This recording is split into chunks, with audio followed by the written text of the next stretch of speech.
He might be, yeah, that moose is moving up the road over there now.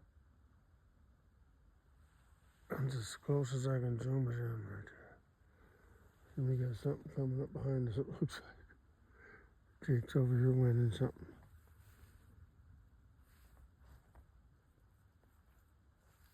We've been calling. That's a big old moose, man. Look at the size of that thing. I mean, I don't even know how far it is over there, but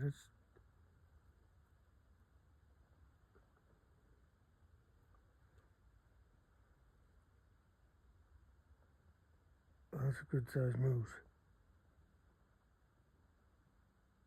That's the third moose I've seen today.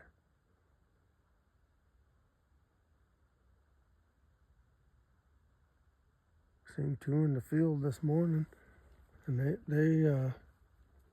never left my property. I walked around the outside of it, and they didn't come out of there, and they didn't come back. I mean, I walked all the way around. They didn't. That's not the same moose. That's the third moose I've seen today. Pretty cool.